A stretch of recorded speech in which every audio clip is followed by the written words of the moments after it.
Hello dear students, आज हम पढ़ेंगे एल्गी शैवाल, जिसमें कि एक मेंबर आपका है specimen Chara. Myself doctor Suchita Jain, associate professor department of botany, Janki Devi Bajaj government girls college Kota. Now ये कारा क्या है? एक शैवाल है। About Chara, it is the member of Chlorophyceae family, division Chlorophyta, class Chlorophyceae, order Charales, family Characeae, and genus is Chara. It is the macroalgae. इन्हें stoneworts भी कहा जाता है। These Chara plants are often encrusted with calcium carbonate, तो इन्हें stone word भी कहा जाता है। और कारा बाल्टिका, कारा फ्रैगिलिस, इस तरह की जो स्पीशीज़ है, इसकी प्रजातियां हैं, वो हॉट स्प्रिंग्स में पाई जाती है। कुछ कारा फ्रेश वाटर ग्रीन अलगा है और सबमर्ज्ड शैलो वाटर पॉन्ड्स में, टैंक्स में, लेक्स में पाई जाती है। कारा प्लांट्स जो है बहुत ट्री लाइक हैबिट या शैवाल होते हुए भी, लोअर प्लांट ग्रुप को बिलोंग करते हुए भी इनका साइज़ बड़ा होता है। It is called as macroalgae. Some species which are observed, almost 30 species they are common in India. They are Cara xylenica, Cara browni, Cara gracilis, Cara hetae. अब इसका थैलस स्ट्रक्चर या थैलस ऑर्गेनाइजेशन, इसकी plant body किस प्रकार से है? जब आपने एल्गी या शैवाल के बारे में सुना होगा या पढ़ा होगा 12th में, या आपकी जो इससे पहले की जो क्लासेस है उनमें जो आपने पढ़ा है शैवाल के बारे में, उसमें आपने स्पाइरोगायरा, इलोथ्रिक्स, इनके बारे में पढ़ा होगा। अब कारा जो एल्गी है वो कारेसी फैमिली का मेंबर, क्लोरोफाइसी का मेंबर है, और उसे स्टोनवर्ड भी कहा जाता है। और उसकी प्लांट बॉडी एक ट्री लाइक हैबिट शो करती है। It is submerged fresh water microscopic algae. 20 से 30 सेंटीमीटर लगभग हाइट इसकी होती है। मेन एक्सिस एंड राइजॉइड्स, जो यूनिसिरिएट ब्रांच्ड राइजॉइड्स आप देख रहे हैं, जैसा क्या दिख रहा है। And this plant body is also divided into nodes and internodes. Nodes 2 central cell होती है और 6 से 20 कॉर्टिकल सेल्स होती है। इंटरनोड में एक एक्शियल सेल होती है और एक कॉर्टिकल सेल होती है। अब इसका वेजिटेटिव स्ट्रक्चर थैलस का कैसा है? It is multicellular, macroscopic and filamentous, जैसा कि आपको डायग्राम में दिख रहा है। Branched main axis and rhizoids. Rhizoids या मूलाभास जो होते हैं, they are lower and branched, multicellular uniseriate है, ऑब्लिकली सेप्टेट है, and no nodes and internodes. Rhizoid में नोड्स इंटरनोड्स नहीं पाई जाती है। And arise from rhizoidal plates fixation. ये राइजोइडल प्लेट बनी हुई आपको यहाँ डायग्राम में दिखाई गई है।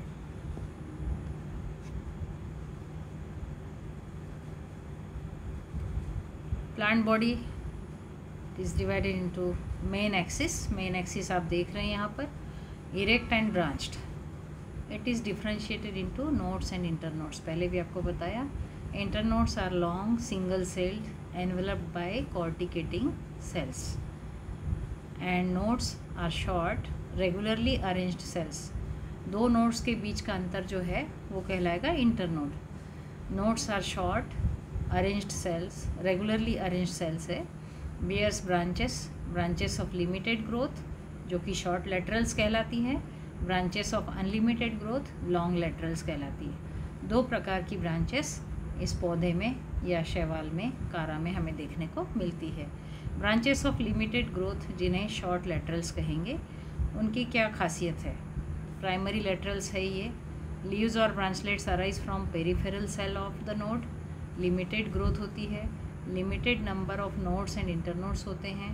Arise shorter unicellular branches from nodes, these are called as secondary laterals.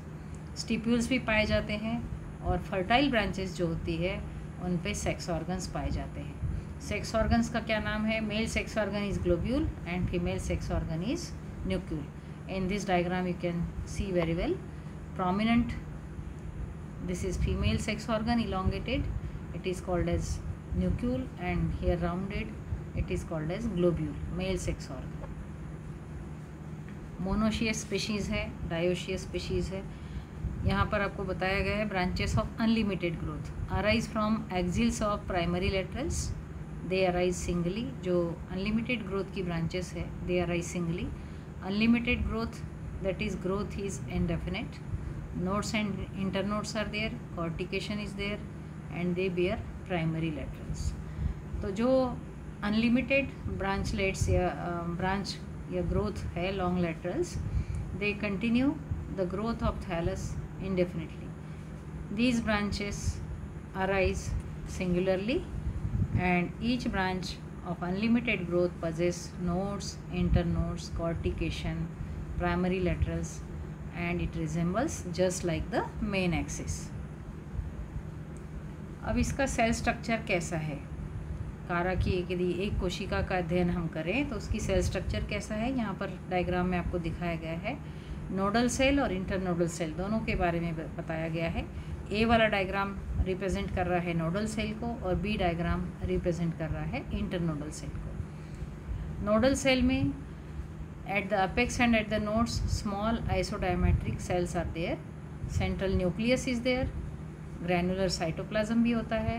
Chloroplast है और कुछ discoid number of discoid numerous chloroplast are there and pyrenoids are absent. अब इंटरनोडल सेल्स जो है उसमें क्या होता है, they are elongated large vacuoles. Cytoplasm and nuclei are peripheral. Chloroplast is discoid. Numerous placed, they are longitudinally and cytoplasm peripheral stationary layer exoplasm. Movement क्या है, cyclosis. इस प्रकार से इम्पॉर्टेंट पॉइंट्स को यहाँ आपको बताया. Cell wall, it is made up of cellulose, hemicellulose, lignin, pectin, mucilage covering, calcium carbonate. और कॉर्टिकेशन है. Internodal cell ensheathed by elongated cortication threads. Thread consist of smaller cells and half of corticating arise from the upper node and others from the lower node. तो यहाँ पर स्पष्ट रूप से calcium carbonate का deposition या कॉर्टिकेशन देखने को मिलता है, इसीलिए इन्हें स्टोन वर्ड्स कहा जाता है. रिप्रोडक्शन दो प्रकार से होता है, कायिक प्रजनन और लैंगिक प्रजनन, वेजिटेटिव एंड सेक्सुअल रिप्रोडक्शन.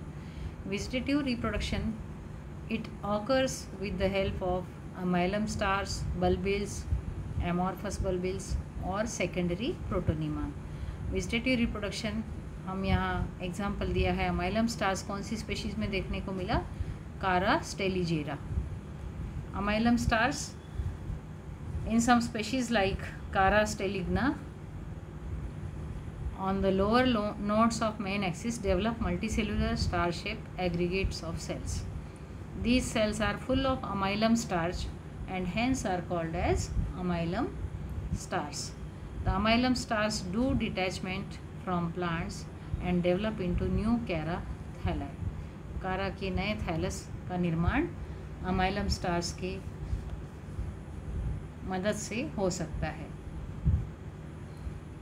दूसरी मेथड कहेंगे वेजिटेटिव रिप्रोडक्शन की, बल्बिल्स के द्वारा भी निर्माण हो सकता है. दिस बल्बिल्स आर स्फेरिकल और Oval tube like structures which develop on rhizoids. The bulbils on detachment from plants germinate into new thallus. Example है इसका कारा एस्पोरा. एमॉर्फस बल्बिल्स, अब कारा की बाल्टिका है, कारा फ्रैजीफेरा है, अलग अलग विभिन्न प्रजातियों में विभिन्न विधियों से वेजिटेटिव रिप्रोडक्शन और सेक्सुअल रिप्रोडक्शन हो सकता है. वेजिटेटिव रिप्रोडक्शन बल्बिल्स द्वारा भी हो सकता है, एमॉर्फस बल्बिल्स द्वारा भी हो सकता है, सेकेंडरी प्रोटोनीमा के द्वारा भी हो सकता है, या जैसा आपको पहले बताया है अमाइलम स्टार्स के द्वारा भी हो सकता है. तो amorphous bulbils are group many cells irregular in shape which develop on lower node main axis. ये देखने को मिला है कारा डेलिकेटुला और ऑन राइजर्ड्स और इन Chara baltica. The amorphous bulbils क्या होते हैं, they are perennating structures. When the main plant dies under unfavourable conditions, these bulbils survive and make cara plants return of favorable conditions. जब अनफेवरेबल कंडीशंस होंगी तब ये जो है एमॉर्फस बल्बिल्स जो पेरिनेटिंग स्ट्रक्चर्स है, और जब प्लांट डाई करने लग जाता है तब भी वो अनफेवरेबल कंडीशन से सर्वाइव कर जाते हैं, और कारा प्लांट को फिर से फेवरेबल कंडीशंस आने पर उसका नवनिर्माण होता है। Secondary protonema, these are tubular filamentous structure which develop from primary protonema और the basal cells of rhizoids.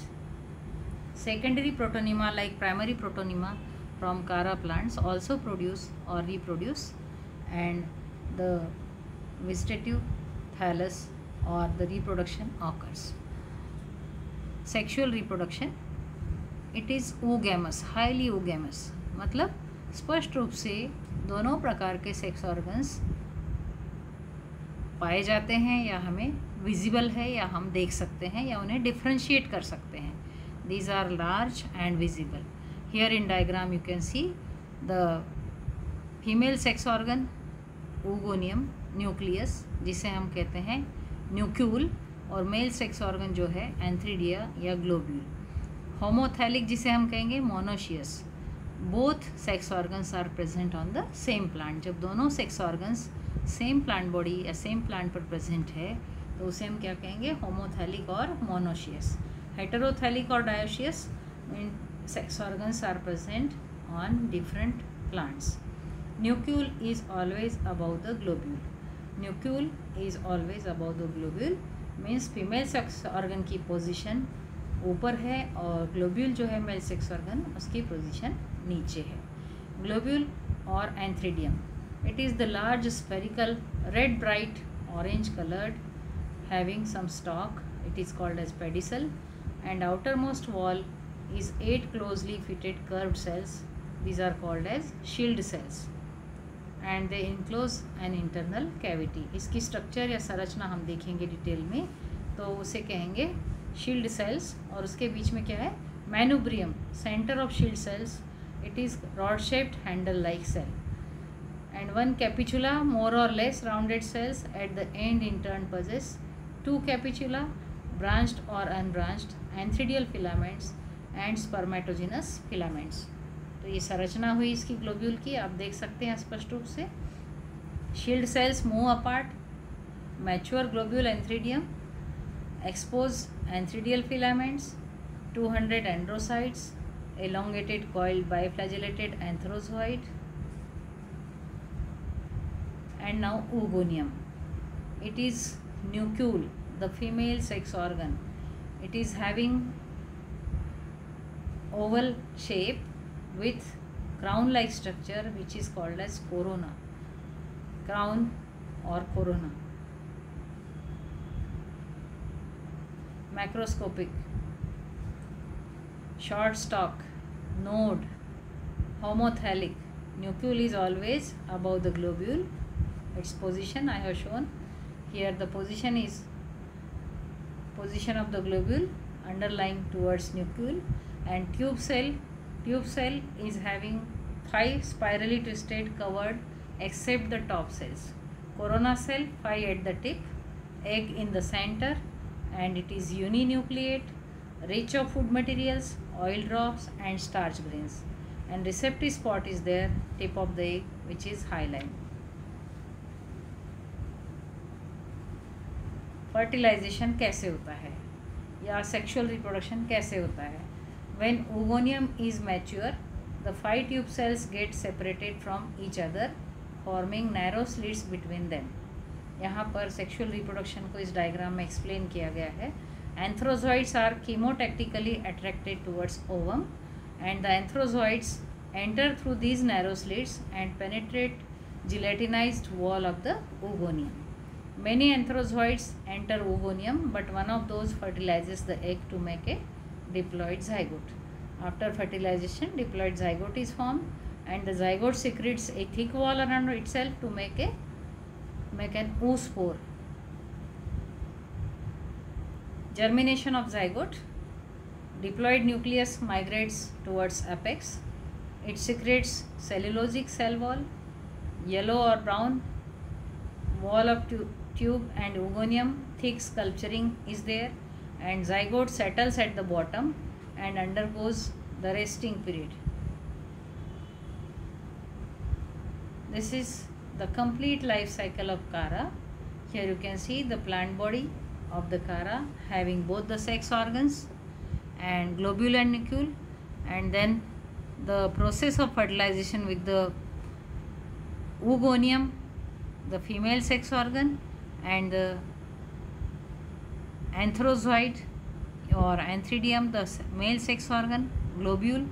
And after the fertilization, the zygote or oospore is formed, and oospore then germinates to give rise to the new plant body, and it may reproduce with the vegetative method or sexual method.